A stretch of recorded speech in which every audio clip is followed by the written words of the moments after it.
How's it going, everyone? Elgoomtoff is here to give you a surprise video that I'm sure not many of you guys were expecting. Now, with the mid-season update on Modern Warfare, Infinity Ward decided to give us a glimmer of hope, a light at the end of the tunnel, so to speak, for us to be able to use what may be considered the worst gun in the game. I'm talking, of course, about the VLK Rogue shotgun. Well, now the Rogue has Dragon's Breath rounds. You heard that right. It caught me off guard too, but is it really any good? Is it overpowered? Is it pointless? We're going to talk about all that and go over the ranges for this attachment, the best class setup, compare it to the Model 680, and see if E.O.D is really worth running against it. So this is my ultimate weapon guide on Dragon's Breath for the VLK Rogue shotgun. First off, how do you unlock it? Well, as my stream can tell you, it wasn't the most fun or easy thing to do. It's somewhat simple, but it's just tedious. Now, you need to get 3 long shot kills in 3 different games with the Scout Optic equipped.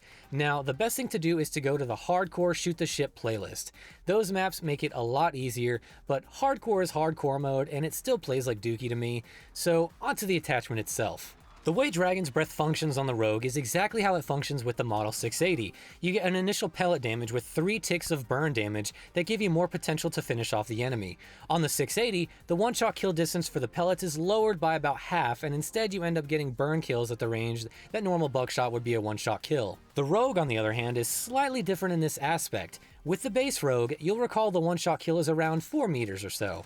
With the Rogue, the instant kill one-tap with Dragon's Breath equipped is actually extended up to 6.3 meters. Keep in mind, this is the one-tap pellet kill, not the burn distance. 6.3 meters is almost on par with the furthest one-shot kill possible on the Rogue with good attachments, and this is only using Dragon's Breath and nothing else. To add to this, the one-shot burn distance, where the fire will kill over time, is about 12 meters. So to put it blatantly for you guys, Dragon's Breath is basically an all-around buff for the Rogue. It seems to extend the instant one-shot kill range, and then also adds the range for that burn kill. Now let's talk ranges for Dragon's Breath and what the best range attachments are for it. The max one-shot distance, what we'll focus on here, is 12 meters for the base gun. The Marauder suppressor adds 2 meters to this, making it 14 meters. And the choke is only 12 meters, which is basically the same as the base one.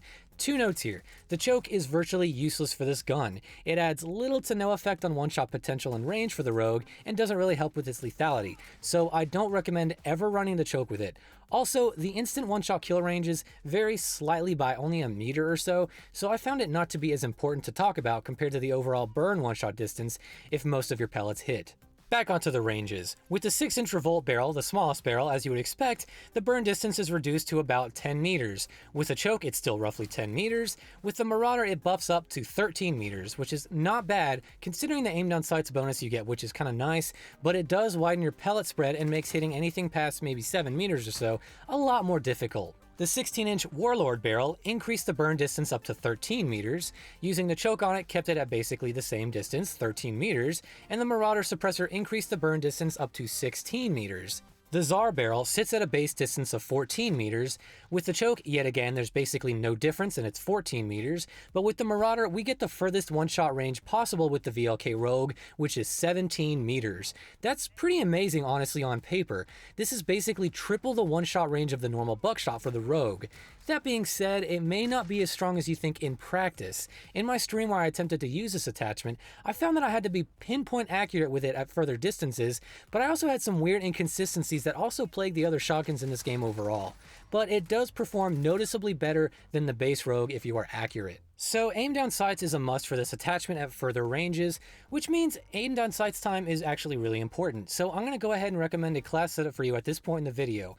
The Warlord barrel with the Marauder is going to give you roughly the same one burn potential as the Tsar barrel, but it doesn't penalize your aim down sights time as much as the Tsar.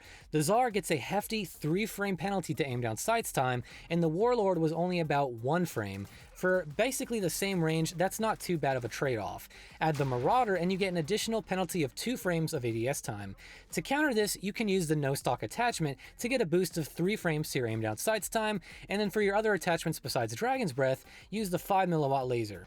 Sprint out time is also important for the shotguns, so using the 5mm laser over the stippled grip tape will give you a faster sprint out time in order to make you a bit more lethal and quick up close. This is a good class to try, but also I found switching out the no stock attachment for the stippled grip tape is also nice in order to get that really fast sprint out time even faster, but you won't be aiming quite as fast.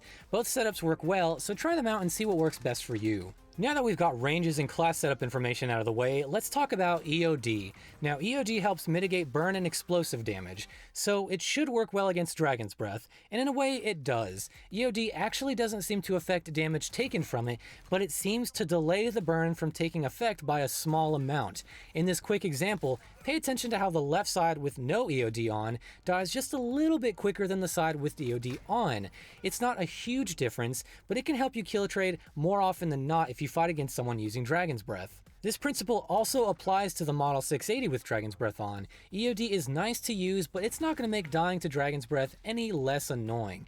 But hey, it's better than nothing, and the other perk options in the perk 1 slot aren't really my cup of tea anyway, so I'm always running E.O.D to avoid claymores and anti-tank mines. Now, how does Dragon's Breath on the Rogue compare to Dragon's Breath on the Model 680? The Model 680's Dragon's Breath isn't really a buff in my opinion.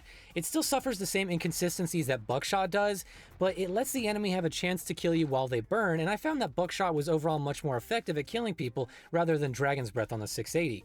It may be a bit more forgiving in some ranges if you aren't completely accurate, like if you're hip firing, but if you're aimed down sights like you should be with the 680, Buckshot is still my go-to for range and precision. The Rogue, on the other hand, gets a straight up buff with Dragon's Breath on. The instant one-shot range is better by a few meters, and the burn distance is pretty gnarly compared to how poopy the regular gun can be.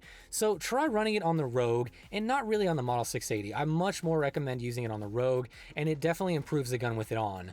With all of that being said, is it overpowered? Do we need to see a nerf to it? So far, I'm gonna say no. The problem is it still struggles with the inconsistencies that all shotguns in this game have. Sometimes you get weird, ridiculous hit markers that don't make any sense, and if your connection is slightly off like mine has been the past few days with these servers, you're still probably going to be at a disadvantage against M4s and MP5s, and really most things that can shoot full auto. So the strength lies in how you play with the gun. Play with corners and use the cat and mouse strategy where you weave in and out of cover to get some kills. And remember, this is a mobility shotgun, so make sure to take advantage of how quick you can maneuver areas. But please learn from my mistakes and don't run out in the open for a second. Smoke grenades here are your friend and will definitely help you traverse through tough areas and lines of sight. That being said, Dragon's Breath was much needed on the Rogue, and I very much so think it's the new meta for this gun and how to run it effectively. And that will just about cover it for all the information you need to dominate with Dragon's Breath on the Rogue. It's better, it's more fun, and it's more forgiving, so really give it a try. If you like this type of content, be sure to let me know and subscribe to the channel if you haven't already because it really does help. I really appreciate all you guys and all of your support and all that you do. And with all of that being said and out of the way, I want to wish you all a happy day/night, and I will see you in the next video.